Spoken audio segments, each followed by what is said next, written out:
Hello दोस्तों, नमस्कार। मैं हूं Anju Yadav. Learn with India 2024 के ऑनलाइन क्लास में आप सभी का स्वागत करती हूं। दोस्तों जो हम लोग सीरीज चलाए थे भारत के भूगोल के 1000 प्रश्नों का निचोड़, उसका पार्ट 6 है। इससे पहले 5 वीडियो जा चुकी है।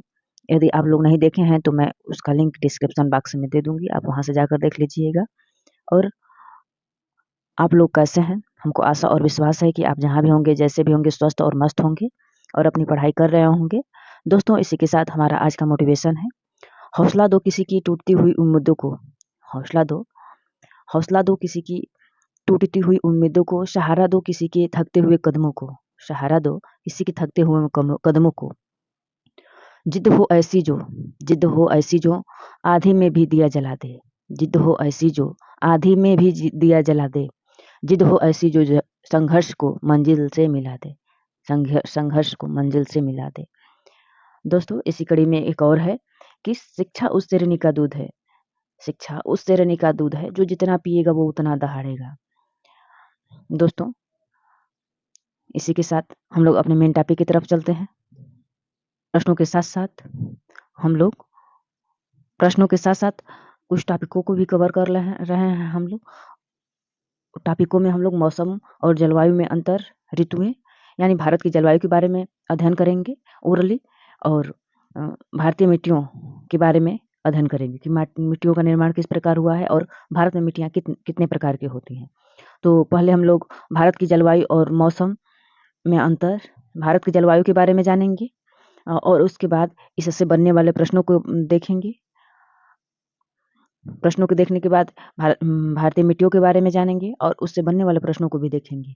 दोस्तों, ये वीडियो सभी एग्जाम, इंडिया में जो भी कॉम्पिटिटिव एग्जाम है, सभी एग्जामों के लिए अत्यंत महत्वपूर्ण वीडियो है, क्योंकि मैं जो इसमें पढ़ा रही हूँ ये जीएस का सब्जेक्ट है और जीएस लगभग सभी कॉम्पिटिटिव एग्जाम में पूछा जाने वाला ही पोर्शन है।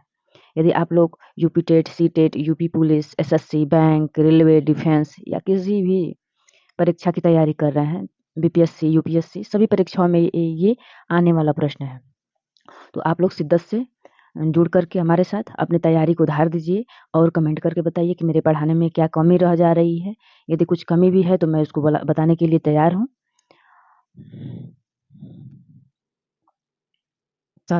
मेरे में जो कमी है उसको सुधार करने के लिए मैं तैयार हूँ। आप मेरी कमी को तो बताइए, आप किस तरह पढ़ना चाह रहे हैं उसको भी बताइए।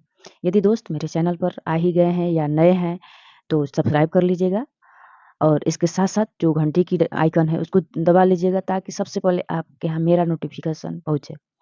और साथ साथ में लाइक कर दीजिएगा ताकि मुझे मोटिवेशन मिले, और शेयर कर दीजिएगा ताकि ज़रूरतमंद को ये वीडियो पहुँच जाए, ज़रूरतमंद के यहाँ। चलिए हम लोग अपने मेन टॉपिक की तरफ चलते हैं। पहले प्रश्नों को देखेंगे, उसके बाद टॉपिक को पढ़ेंगे। या आपको लग रहा हो कि नहीं मैं गलत कर रही हूँ तो आप बताइएगा कि आप क्या चाहते हैं। पहले प्रश्नों को देखेंगे तो समझ में आएगा कि किस प्रकार से प्रश्न बन रहा है। जैसे भारत की जलवायु है तो उससे किस प्रकार का प्रश्न बन रहा है उसको देखेंगे और उसके बाद मेन टॉपिक को देखेंगे।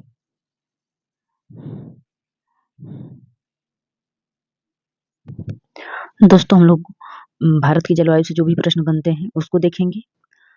ये क्लास 6 है, इससे पहले 5 क्लास जा चुकी है। यदि आप लोग नहीं देखे हैं तो उसका लिंक मैं कमेंट बॉक्स में पिन कर दूंगी, आप लोग वहां से जा करके देख लीजिएगा। चलिए बिना समय गवाए अपने मेन टॉपिक की तरफ चलते हैं। आज का पहला प्रश्न है, भारतीय मानसून का उल्लेख किसने सर्वप्रथम किया था? भारतीय मानसून का उल्लेख सर्वप्रथम किसने किया था? तो अल मसूदी ने किया था। प्रश्न ये बना हुआ है, सीधा प्रश्न बना हुआ है कि भारतीय मानसून शब्द का उल्लेख सर्वप्रथम किस भूगोलवेत्ता ने किया है? तो अल मसूदी ने किया है। अगला प्रश्न है, सर्वप्रथम भारत में ग्रीष्मकालीन मानसून का आगमन कहाँ पर होता है? केरल तट पर होता है। यहाँ पे भारत का मैप है तो यहाँ पे केरल तट है, तो सबसे पहले यहाँ पे भारतीय मानसून का आगमन होता है। प्रश्न नंबर 2 है, कभी कभार कोपेन त्रिवार था अन्य भूगोलवेत्ताओं द्वारा जो बताए गए हैं उससे भी कभी कभार प्रश्न बन जाते हैं, तो उन्हीं में से है कोपन के सांकेतिक अक्षर ए का तात्पर्य क्या है? तो ए का तात्पर्य है उष्ण कटिबंधीय आर्द्र जलवायु। कोपेन के सांकेतिक अक्षर ए का तात्पर्य है उष्णकटिबंधीय आर्द्र जलवायु।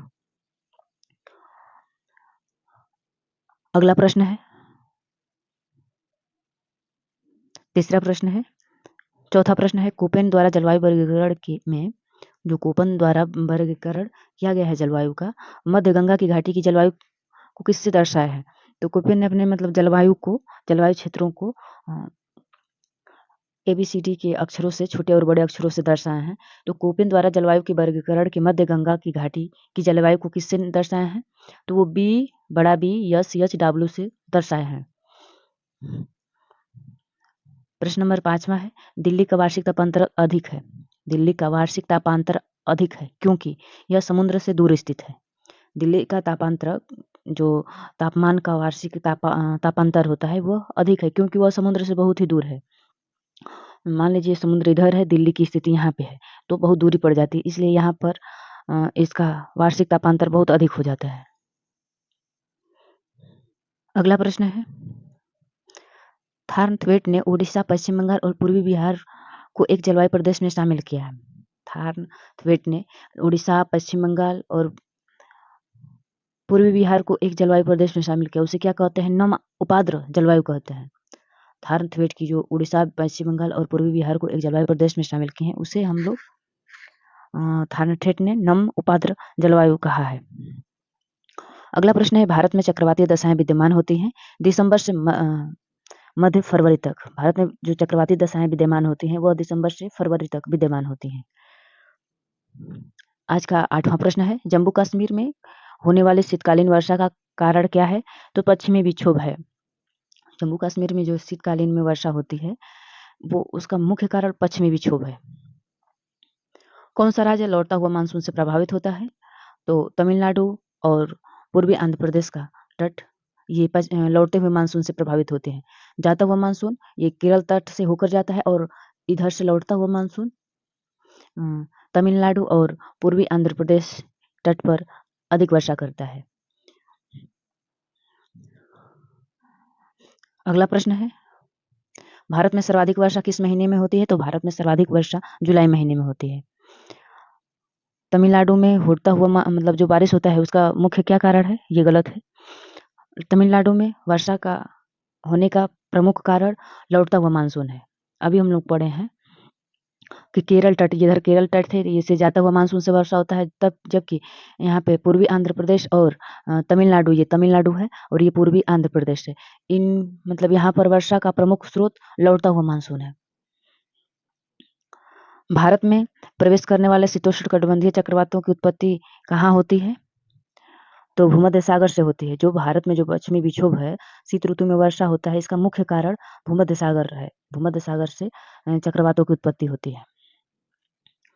स्थानीय योजना आयोजन के लिए कृषि जलवायु क्षेत्र प्रस्तावना किसने दी थी? स्थानीय आयोजना के लिए कृषि जलवायु क्षेत्र की प्रस्तावना भारतीय योजना आयोग ने दी थी।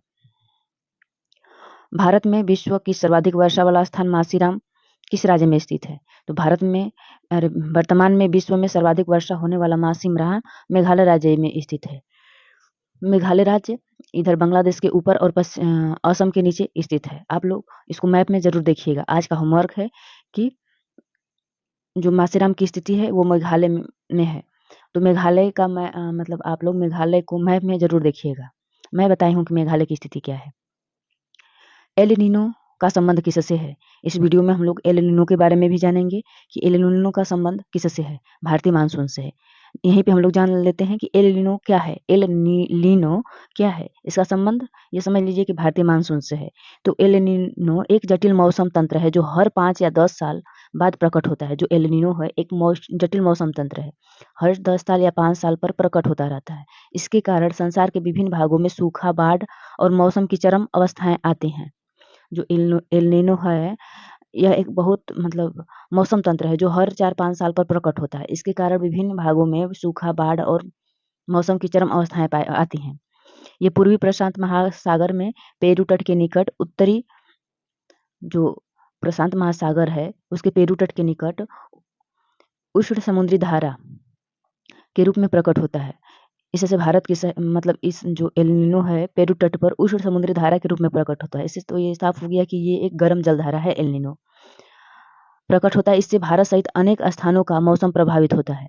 एल नीनो भूमध्यरेखीय उष्ण समुद्री धारा का विस्तार मात्र है। जो एल नीनो है ना, वो भूमध्यरेखीय उष्ण समुद्री धारा का विस्तार मात्र है। मैं समुद्री धाराओं को भी एक वीडियो में कवर करूंगी। समुद्री धारा का मतलब होता है ये समुद्र में जो पानी चलता है, मतलब धारा बनाकर चलता है, वही है उसी का एक रूप है। जो अस्थायी रूप से एल नीनो जो भूमध्यरेखीय उष्ण समुद्री धारा का विस्तार है, जो अस्थायी रूप से ठंडी पेरुवियन अथवा हुम्बोल्ट धारा से पर स्थापित हो जाती है। ये पेरुवियन अथवा उसी को हुम्बोल्ट धारा कहा जाता है, उसी में स्थापित हो जाती है। और यह धारा पेरू जलधारा का तापमान 10 डिग्री सेल्सियस बढ़ा देती है।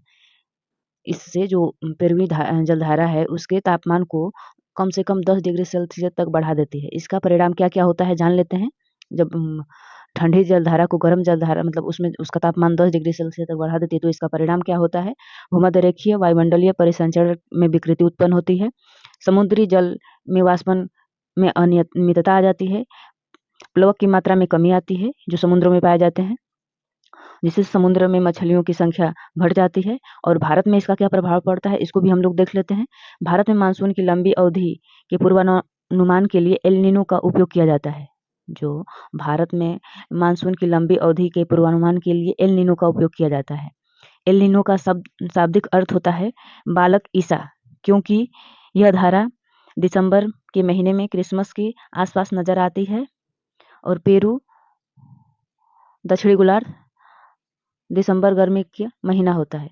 मतलब जो एल नीनो है इसका अर्थ होता है बालक ईसा, क्योंकि यह धारा दिसंबर के महीने में क्रिसमस के आसपास नजर आती है। और उस समय पेरू यानी दक्षिणी गोलार्ध में दिसंबर में गर्मी का महीना होता है, और उत्तरी गोलार्ध में इस समय हम लोग के यहाँ दिसंबर के महीने में ठंडा पड़ता है, लेकिन दक्षिणी गोलार्ध में गर्म का मौसम होता है। तो एल नीनो हमें समझ में आ गया कि एक गर्मी, मतलब एक गर्म जलधारा है। इससे मतलब ये 4-5 साल के बाद उत्पन्न होती है, और इससे विभिन्न भागों में मतलब मौसम में विकृति उत्पन्न होती है। मान लीजिए जैसे हम लोग के यहाँ मानसून उस समय से आने नहीं देगी, या तो ज़्यादा आ जाएगा तो बाढ़ की विकृति पैदा हो जाएगी, या सूखा पड़ जाएगा। मतलब ये विकृति पैदा करने वाली एक धारा है। अगले प्रश्न पर चलते हैं। उत्तर पश्चिम भारत में शीतकालीन वर्षा का प्रमुख कारण। तो भारत का जो उत्तरी पश्चिमी भाग है, वो वहाँ पे शीतकालीन वर्षा का प्रमुख कारण पश्चिमी विक्षोभ है, जो भूमध्य सागर में चक्रवातों से आता है।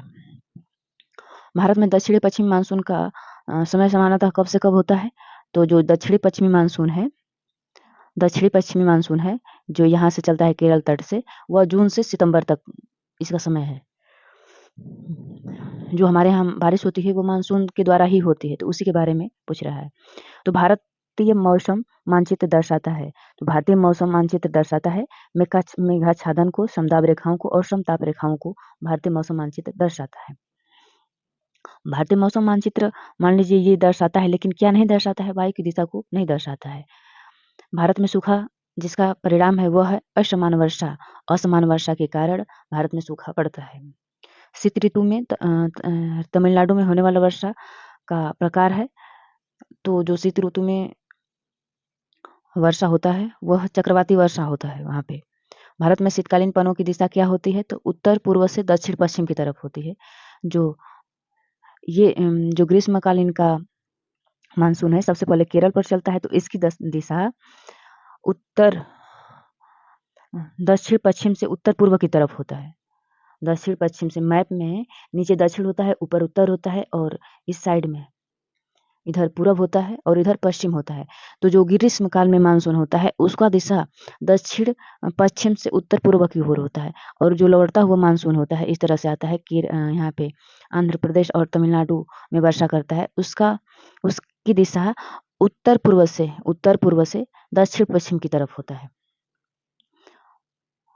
उत्तर पूर्व से दक्षिण पश्चिम की ओर होता है। अगला प्रश्न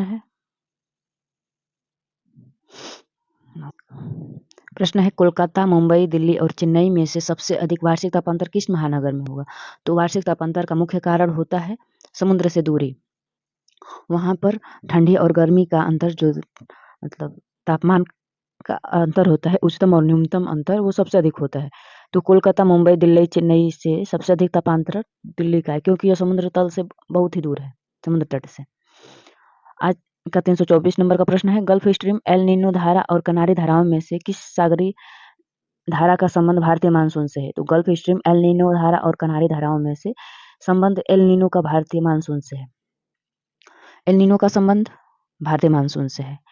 दोस्तों, आधा प्रश्न हम लोग देख चुके, और इस मतलब जो भारत की जलवायु से प्रश्न बनने वाले थे उन प्रश्नों को देखे, और अब भारतीय जलवायु को कवर करेंगे। उसके बाद भारतीय मिट्टियों को देखेंगे। भारतीय मिट्टियों से जो प्रश्न बनते हैं उनको देखेंगे।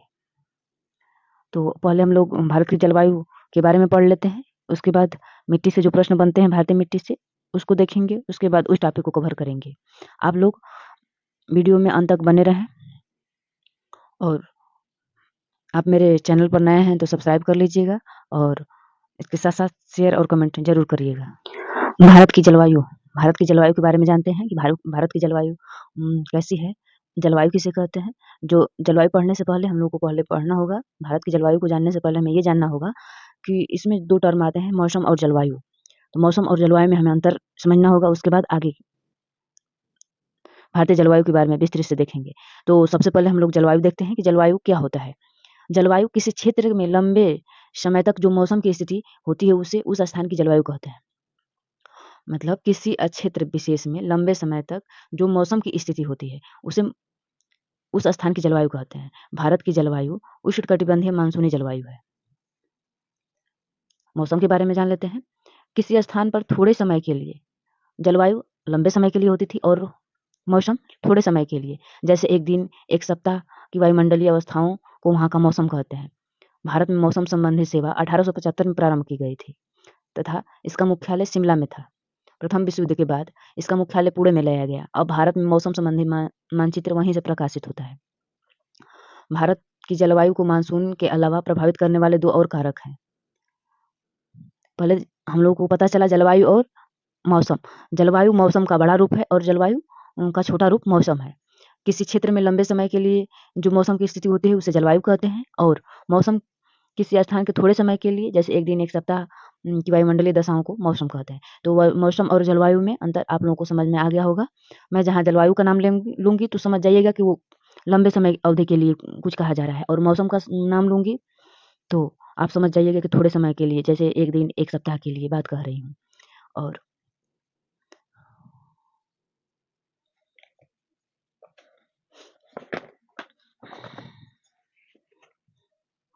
भारतीय जलवायु के बारे में जान लेते हैं। भारत की जलवायु मानसूनी जलवायु है। जो भारत की जलवायु है वह मानसूनी जलवायु है। यहाँ की जलवायु पर विषुवत रेखा की निकटता, प्रायद्वीपीय आकृति, उत्तर में हिमालय पर्वतमाला की उपस्थिति एवं अक्षांशीय विस्तार एवं समुद्र तल से ऊंचाई एवं दूरी का विशेष प्रभाव पड़ता है। जो भारत की जलवायु है, जो हमारे भारत की जलवायु है, उस पर किसका किसका प्रभाव पड़ता है? चलिए हम लोग मैप से देख लेते हैं। जो भारत की जलवायु है उस पर किसका किसका किसका प्रभाव पड़ता है? तो विषुवत रेखा से निकटता का, जो विषुवत रेखा भारत में, इसको इस टॉपिक को कवर की हूँ कि भारत का अंतिम बिंदु, उत्तरी बिंदु कौन है, दक्षिण बिंदु कौन है। तो जो विषुवत रेखा है 0 डिग्री, जो 0 डिग्री सेल्सियस, जीरो अंश अक्षांश पर स्थित है, इसे विषुवत रेखा कहा जाता है। तो विषुवत रेखा से केवल 8 डिग्री ही दूर हमारा भारत है। तो इसका भी प्रभाव हमारे भारत पर पड़ता है, क्योंकि जो विषुवत रेखा है इस पर सूर्य की किरणें वर्ष भर लंबवत पड़ती हैं। तो भारतीय जलवायु पर विषुवत रेखा की निकटता जो 8 अंश 4 मिनट से शुरू हुआ है, तो यानी विषुवत रेखा से हमारे भारत की जो दूरी है केवल 8 अंश 4 मिनट की दूरी पर है। तो भारतीय जलवायु पर इसका भी प्रभाव पड़ता है, और प्रायद्वीपीय आकार का भी प्रभाव पड़ता है। प्रायद्वीपीय आकार का मतलब कि दोनों तरफ से समुद्र से, तीनों तरफ से समुद्र से घिरा है, तो इसका भी भारतीय मतलब जलवायु पर इसका प्रभाव पड़ेगा। और उत्तर में जो हिमालय है इसका भी पड़ेगा मतलब प्रभाव। और अक्षांशीय विस्तार है, इसका भी समुद्र मतलब जो भारत की जलवायु है उस पर विस्तार मतलब प्रभाव पड़ेगा। और समुद्र तल से ऊंचाई और दूरी के से भी प्रभाव पड़ता है, क्योंकि इस साइड में, पूरब साइड में बंगाल की साइड खाड़ी है, और पश्चिम और दक्षिण साइड में अरब सागर है, और दक्षिण में हिंद महासागर है। तो भारत की जलवायु पर इन सब का भी बहुत महत्वपूर्ण प्रभाव पड़ता है। कौन किसका प्रश्न बनता है कि भारतीय जलवायु पर किसका प्रभाव पड़ता है? तो विषुवत रेखा की निकटता पर महाद्वीपीय आकृति, उत्तर में हिमालय पर्वतमाला की उपस्थिति, अक्षांशीय विस्तार एवं समुद्र तल से दूरी और ऊंचाई का भी प्रभाव पड़ता है। भारत में लगभग मध्य में कर्क रेखा गुजरती है। मैं कर्क रेखा के बारे में बताई हूँ, जो भारत के लगभग बीचों बीच से गुजरती है। इस रेखा के उत्तर का लगभग आधा भाग शीतोष्णकटिबंध तथा दक्षिण भाग, ये ऊपर शीतोष्णकटिबंध तथा दक्षिण भाग उष्णकटिबंध में स्थित है। इधर उष्णकटिबंध है और इधर शीतोष्णकटिबंध है। इधर ठंडा मतलब प्रतीक है ऊपर, और नीचे गर्मी का प्रतीक है।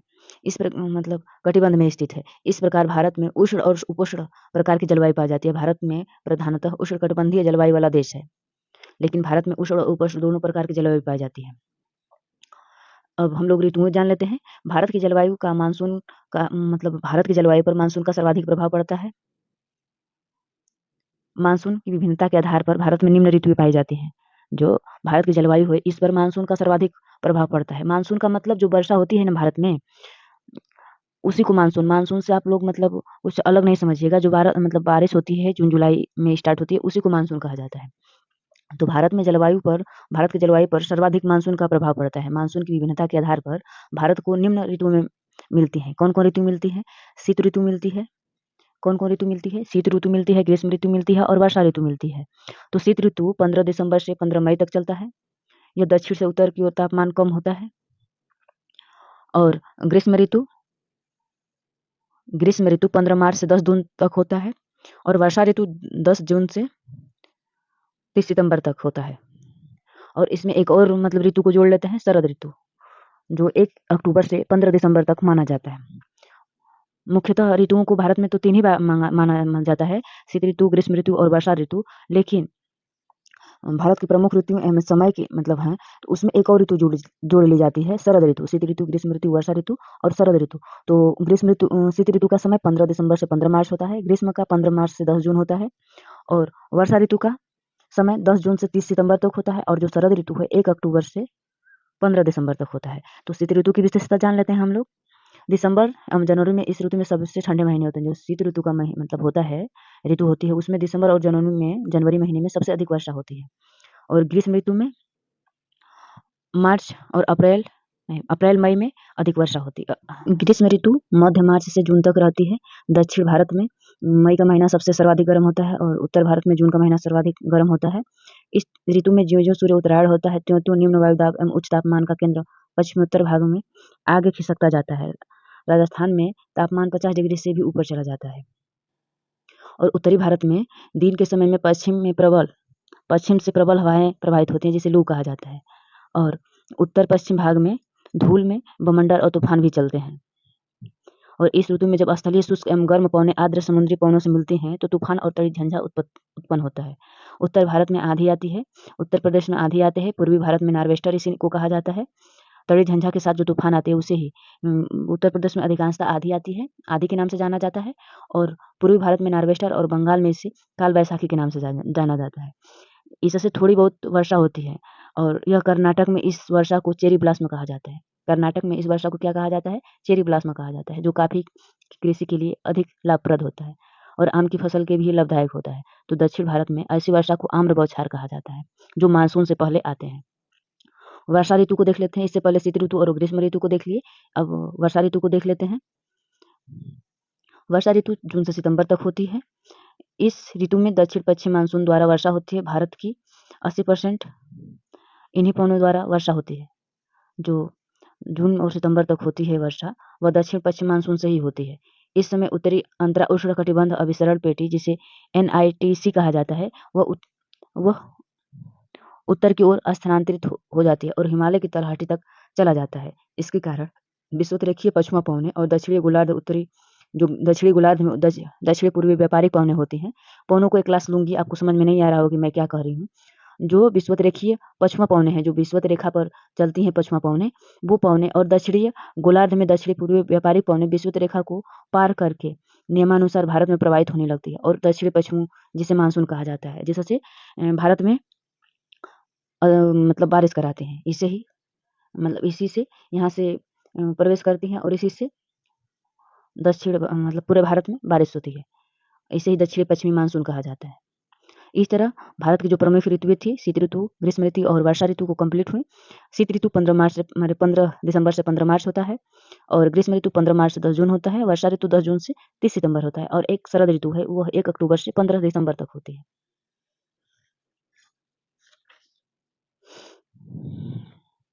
मानसून के बारे में जान लेते हैं कि भारतीय मानसून क्या होता है।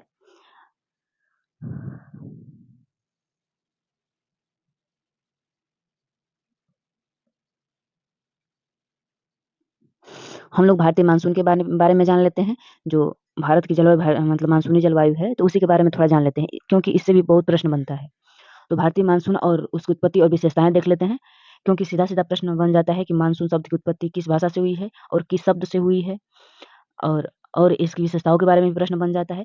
तो हम लोग भारतीय मानसून के बारे में जान लेते हैं। भारतीय मानसून शब्द की उत्पत्ति अरबी भाषा के मौसम शब्द से हुई है। जो मानसून की शब्द की उत्पत्ति है, वो अरबी भाषा के मौसम शब्द से हुई है, जिसका अर्थ या तात्पर्य होता है मौसम।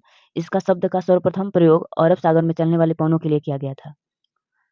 इस मतलब जो शब्द है, इसका सर्वप्रथम प्रयोग अरब सागर में चलने वाले पवनों के लिए किया गया था, जो ग्रीष्म काल में दक्षिण पश्चिम से, शीतकाल में उत्तर पूर्व की ओर चलते हैं।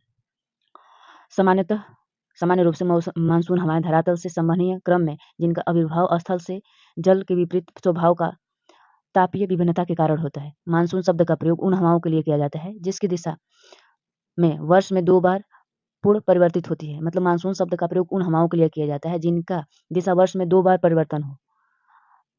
अर्थात ये हवाएं वर्ष में 6 महीने स्थल से जल की ओर और 6 महीने जल से स्थल की ओर प्रवाहित होती हैं। मानसून शब्द का मेन यही है कि मतलब मानसून शब्द का प्रयोग उन हवाओं के लिए किया जाता है जो वर्ष में 2 बार अपना पूर्ण परिवर्तन करती हैं। अर्थात ये हवाएं 6 महीने स्थल से, जो ये स्थल है, स्थल से समुद्र की ओर, और 6 महीने समुद्र से स्थल की ओर चलती हैं। भारतीय मानसून की उत्पत्ति कैसे होती है, इसको देख लें। मानसून के बारे में जान गए कि भारतीय मानसून मतलब मानसून शब्द की उत्पत्ति अरबी भाषा के मौसम शब्द से हुई है। और मानसून का मतलब क्या होता है? मानसून शब्द का प्रयोग उन हवाओं के लिए किया जाता है जिनका मतलब वर्ष में 2 बार मतलब पूर्व परिवर्तन हो। तो ये स्थल से समुद्र की ओर 6 महीना चलती हैं और 6 महीना समुद्र से स्थल की ओर चलती हैं। अब भारतीय मानसून की उत्पत्ति के बारे में जान लेते हैं। तो भारतीय मानसून की उत्पत्ति की प्रक्रिया थोड़ा जटिल है।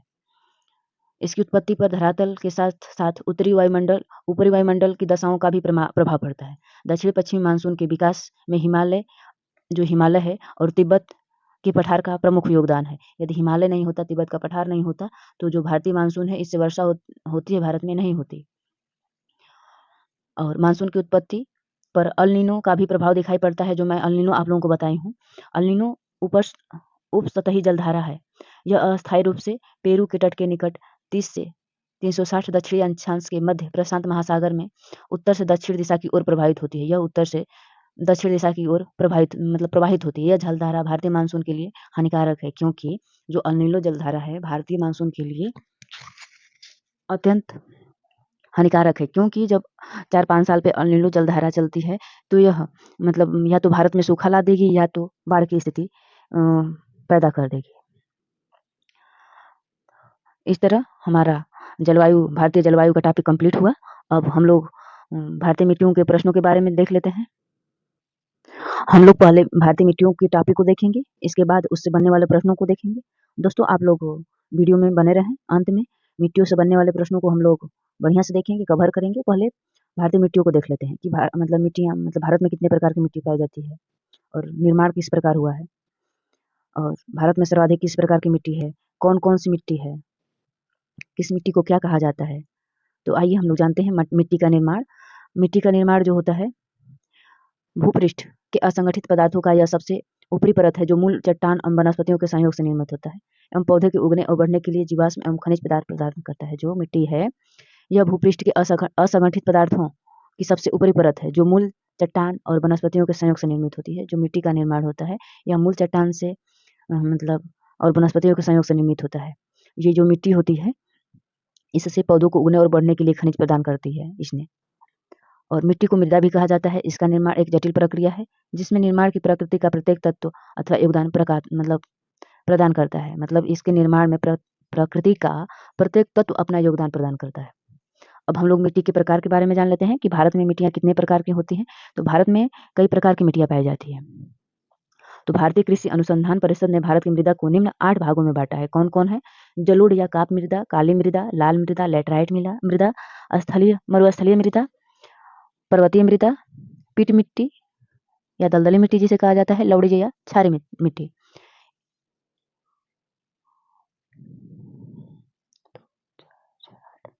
जलोढ़ मृदा, काली मृदा, लाल या पीली मृदा, लैटेराइट मृदा, मरुस्थलीय मृदा, क्षारीय मृदा, पीट या जैव मृदा और वन मृदा।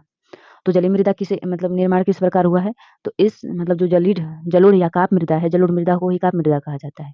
इसका निर्माण नदियों द्वारा जमाव किए गए जलोढ़ मतलब नदियों द्वारा लाए गए मिट्टियों से इसका निर्माण होता है। जो मतलब जो पर्वतों से या बाढ़ों से जो मिट्टियाँ आती हैं नदियों से, उससे मिट्टी को जलोढ़ या काप या कछारी मतलब मृदा कहा जाता है। भारत में सर्वाधिक क्षेत्रफल पर इस मिट्टी का विस्तार है। जो जलोढ़ मृदा है, भारत के सर्वाधिक क्षेत्र पर इसका मतलब विस्तार है।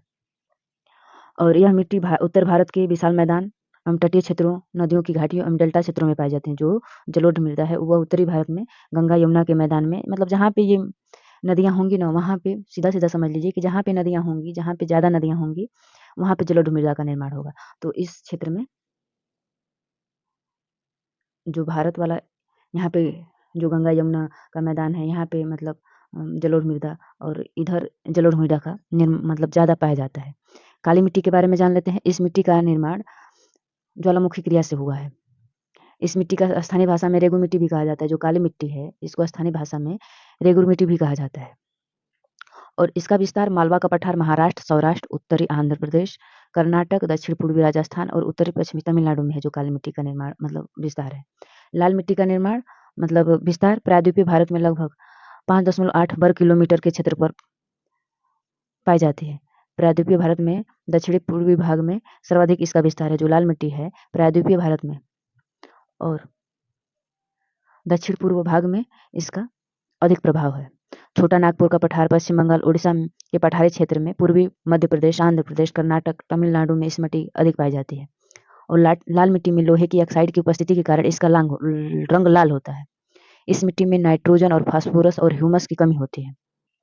जो लाल मिट्टी होती है, यह उर्वरा शक्ति से बहुत कम होती है। जो लाल मिट्टी होती है ना, इसमें उर्वरा शक्ति बहुत कम होती है। जलोढ़ मिट्टी सर्वाधिक उपजाऊ होती है और काली मिट्टी भी मतलब उपजाऊ होती है, लेकिन कुछ फसलों के लिए जैसे कपास के लिए यह अत्यंत मतलब उपयोगी है काली मिट्टी। इस मिट्टी मतलब यह मिट्टी जो काली मिट्टी होती है ना, वो गीली होने पर चिपचिप हो जाती है, लाशे की तरह हो जाती है, गोंद की तरह होती है और सूख जाने के बाद सिकुड़न के कारण लंबी दरारें इसमें पड़ जाती हैं। और लाल मिट्टी में उर्वरा शक्ति बहुत कम होती है। इसमें मुख्यतः मोटे अनाज, दलहन, तिलहन आदि मतलब उगाए जाते हैं। लैटेराइट मिट्टी, यह मिट्टी इस मिट्टी का विस्तार 1.5 लाख वर्गो किमी पर पाया जाता है भारत में, 1.5 लाख। मानसून जलवायु में आर्द्र एवं शुष्क मौसम वैकल्पिक रूप से पाया जाता है। और इस लैटेराइट मिट्टी का जो विस्तार है, छोटा नागपुर के पठार में, मेघालय के पठार में, पूर्वी एवं पश्चिमी घाट पर और असम के कुछ क्षेत्रों में इसका विस्तार पाया जाता है। और लैटेराइट मिट्टी का सर्वाधिक विस्तार केरल में पाया जाता है। और इस मिट्टी में अनाज, दलहन, तिलहन की कृषि होती है। मरुस्थलीय मिट्टी हरियाणा और राजस्थान, दक्षिण पश्चिमी पंजाब वाले क्षेत्रों में पाई जाती है। इसमें बालू और रेत की मात्रा अधिक होती है। जो मरुस्थलीय मिट्टी होती है, इसमें बालू और रेत की मात्रा अधिक होती है। इसमें मोटे अनाज, ज्वार, बाजरा, मक्का आदि उगाए जाते हैं। पर्वतीय मिट्टी, यह पर्वतीय भागों में पाई जाती है। यह जैसे हिमालय, उत्तरी पूर्वी भारत क्षेत्रों में, पश्चिमी और पूर्वी घाट में, प्रायद्वीपीय भारत में इस मतलब मिट्टी का जो पर्वतीय मिट्टी है, इसका विस्तार होता है।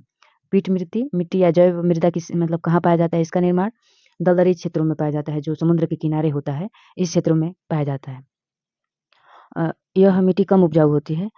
जैसे इसमें जो पीट या जैव मृदा होती है, यह सुंदरबन डेल्टा, कोट्टम एवं अपेलिन जनपदों में, उत्तराखंड के अल्मोड़ा में मतलब जहाँ पे अधिक पानी की होगी, नदियों के किनारों पर, समुद्रों के किनारों पर इस मिट्टी का अधिक विस्तार है। और ज्वारी और या क्षारीय लवड़ी या क्षारीय मृदा क्या होती है? यह रेह मतलब जो ये मिट्टी जो लवड़ी या क्षारीय मिट्टी होती है, इसे ऊसर, कल्लर, रेह आदि के नामों से जाना जाता है। जो लवड़ी या क्षारीय मृदा होती है, यह एक अनुपजाऊ होती है। यह उन क्षेत्रों में अधिकतर पाई जाती है जहाँ जल निकासी नहीं होती है।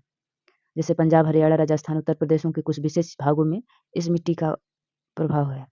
यह अनुपजाऊ मिट्टी होती है। अब देख लेते हैं कि भारत में कौन सी मृदा कितना क्षेत्रफल पर विस्तार है। तो जलोढ़ मृदा 22.16% भाग पर जलोढ़ मृदा का विस्तार है और 26.09% भाग पर काली मृदा का विस्तार है और लगभग 28% भाग पर लाल पीली मृदा का विस्तार पाया जाता है। लैटराइट 2%, लगभग 3% भाग पर भारत भूभाग पर लैटराइट मृदा का विस्तार है। मरुस्थलीय मृदा का विस्तार लगभग 7% है। क्षारीय मृदा का 2%, लगभग पीट या जैव मृदा का लगभग 3% है। वन मृदा का लगभग 8% भूभाग पर फैले हुए हैं।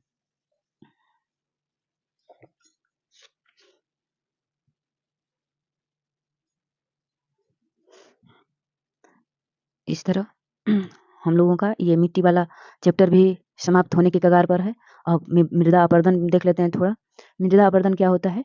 जैसे मृदा अपरदन भारत में 60% से अधिक भूमि मृदा अपरदन से प्रभावित है। मृदा अपरदन का मतलब होता है कि जल और वायु दोनों कारकों द्वारा भूमि का क्षरण होना, भूमि का जो उपजाऊ भाग है उसका क्षरण होना ही मृदा अपरदन कहलाता है।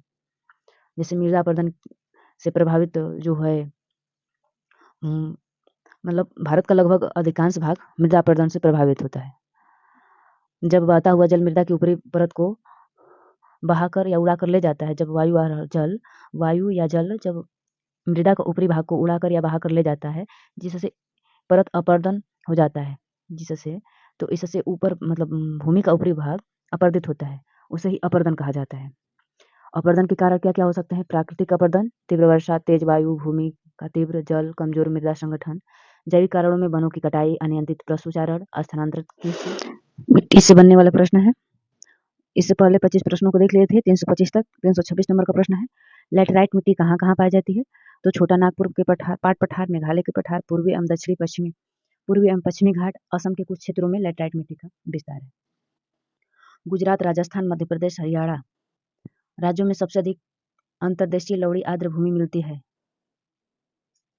प्रश्न दिया है, गुजरात, राजस्थान, मध्य प्रदेश और हरियाणा राज्यों में से सबसे अधिक अंतर्देशीय लवण आर्द्र भूमि मिलती है। सबसे अधिक कहाँ पे मिलती है? गुजरात में मिलती है कि राजस्थान में मिलती है कि मध्य प्रदेश में मिलती है कि हरियाणा में मिलती है? तो सबसे अधिक अंतर्देशीय लवड़ी मृदा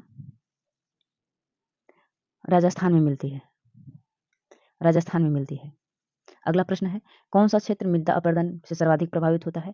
तो चंबल घाटी। बताइए ना कि मृदा अपरदन 2 कारणों से होता है, एक जैविक कारण और एक अजैविक कारण। प्राकृतिक कारण नहीं, मृदा अपरदन 2 कारणों से होता है, वायु द्वारा और जल द्वारा। तो जो चंबल घाटी है ये नदियों के किनारे स्थित है, तो इससे मृदा अपरदन सर्वाधिक क्षेत्र मृदा अपरदन चंबल घाटी में होता है।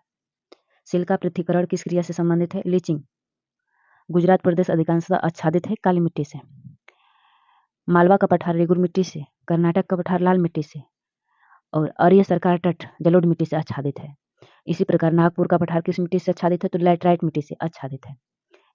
इस प्रश्न में कई उत्तर छिपे हैं। यदि प्रश्न में आ जाएगा कि मालवा का पठार किस मिट्टी से निर्मित है, तो रेगुर। कर्नाटक का पठार लाल और आर्य सरकार तट जलोढ़ मिट्टी से और नागपुर का पठार लैटराइट मिट्टी से आच्छादित है, यानी निर्मित है। प्रायद्वीपीय भारत में अधिकांश क्षेत्र पर मिट्टी का विस्तार है। जो प्रायद्वीपीय भारत में है, अधिकांश क्षेत्र पर किस मिट्टी का? काली मिट्टी का विस्तार है। काली मिट्टी का विस्तार किन राज्यों में अधिक है? तो मालवा के पठार पर है, महाराष्ट्र पर है, सौराष्ट्र पर है, उत्तरी आंध्र प्रदेश में है, पूर्वी कर्नाटक में है और पूर्वी राजस्थान और उत्तरी पश्चिमी तमिलनाडु पर है। अत्यंत सूक्ष्म कणों वाली मिट्टी है चीका मिट्टी। भारत में किस प्रकार का विस्तार सर्वाधिक क्षेत्रफल पर है? भारत में किस मिट्टी का सर्वाधिक विस्तार है? जलोढ़ मृदा का। भारत में काली कपासी मृदा का निर्माण में सहायक शैल कौन है? बेसाल्ट है। काली मिट्टी का निर्माण ज्वालामुखी क्रिया से हुआ है और बेसाल्ट भी ज्वालामुखी से प्राप्त होता है। जब ज्वालामुखी होता है तो ज्वालामुखी भारत में काली मिट्टी को कपासी मृदा भी कहा जाता है, क्योंकि और काली मिट्टी को रेगुर मिट्टी भी कहा जाता है, क्योंकि काली मिट्टी में कपास की खेती होती है और इस मिट्टी का निर्माण बेसाल्ट से होता है। कपास मिट्टी किसे कहा जाता है? तो काली मिट्टी को कहा जाता है। उत्तर प्रदेश में कौन सी मिट्टी का क्षेत्र अधिक है? तो जलोढ़ मृदा का, क्योंकि उत्तर प्रदेश एक मैदानी क्षेत्र है, गंगा यमुना के मैदान में स्थित है। नवीन जलोढ़ मृदा को किस नाम से जाना जाता है? खादर। और पुरानी जलोढ़ मृदा को बांगर के नाम से जाना जाता है। लैटराइट मिट्टी का निर्माण के लिए उत्तरदायी कारण क्या है? अपक्षालन और किसकी क्रिया। लैटराइट मिट्टी एक अनुपजाऊ मिट्टी है, यहाँ पे होता है लेकिन मोटे अनाज ये सब होते हैं। गंगा के मैदान में मृदा की उर्वरता बने रहने का प्रमुख कारण वार्षिक बाढ़ और नवीन जलोढ़ का जमाव। जो गंगा का मैदान है उसकी उर्वरता बनने का क्या प्रमुख कारण है? तो प्रत्येक वर्ष का बाढ़ आना और नवीन जलोढ़ का जमा हो जाता है जिससे, इसीलिए वहाँ की उर्वरता बनी रहती है। भारत में लाल पीली मिट्टी मुख्य रूप से पाई जाती है मध्य प्रदेश और राजस्थान में। कौन सी फसल लेटराइट मिट्टी में संबंधित है? तो बागानी फसलें होती हैं और दलहनी फसलें होती हैं। लाल मिट्टी पाई जाती है नदी घाटियों में पाई जाती है लाल मिट्टी। प्रायद्वीपीय पठार में कौन सी मिट्टी पाई जाती है? काली, लेटराइट, लाल और पीली मिट्टी प्रायद्वीपीय भारत में पाई जाती है। भवन निर्माण के लिए किस मिट्टी का प्रयोग किया जाता है? तो लेटराइट मिट्टी का निर्माण किया जाता है। टेरारोसा मिट्टी कौन सी फसल के लिए अच्छी है? कॉफी की फसल के लिए। मृदा अपरदन के प्रमुख कारण कौन कौन है? तो तीव्र वर्षा, तेज वायु, भूमि का तीव्र ढलान। मृदा अपरदन दो रूपों से होता है, एक प्राकृतिक और एक अप्राकृतिक। तो प्राकृतिक में तीव्र वर्षा, तेज वायु, भूमि की तीव्र ढलान, वनों की कटाई नहीं, मतलब जो प्राकृतिक द्वारा होता है वह प्राकृतिक अपरदन, और जो मानव जनित होता है उसे मानव जनित अपरदन होता है। और उसमें जैसे तीव्र वर्षा ये प्राकृतिक जनित है, तेज वायु ये भी प्राकृतिक जनन है, भूमि का तीव्र ढाल ये भी प्राकृतिक जनन है। लेकिन जो वनों की कटाई है ये मानव जनित अपरदन का प्रमुख कारण है। अनियंत्रित पशुचारण, कृषि का अवैज्ञानिक पद्धति, ये सभी मृदा अपरदन के प्रमुख कारण है। भारत में मुख्य रूप से कौन सी मृदा पाई जाती है? जलोढ़, काली, लाल, पीली, लेटराइट, मरुस्थलीय, क्षारीय और वन मृदा पाई जाती है। इस प्रकार आज का 50 प्रश्न कंप्लीट हुआ। दोस्तों, और प्रश्न इंक्लूड करने में ये वीडियो बहुत लंबी हो जाएगी। पूरा वीडियो देखने के लिए धन्यवाद। यदि दोस्त मेरे चैनल पर नए हैं तो सब्सक्राइब करिएगा और साथ-साथ में लाइक और कमेंट ज़रूर करिएगा और शेयर भी करिएगा ताकि किसी ज़रूरतमंद को ये वीडियो पहुँच सके। और मेरा सेशन कैसा लगा कमेंट करके ज़रूर बताइएगा। पूरा वीडियो देखने के लिए धन्यवाद।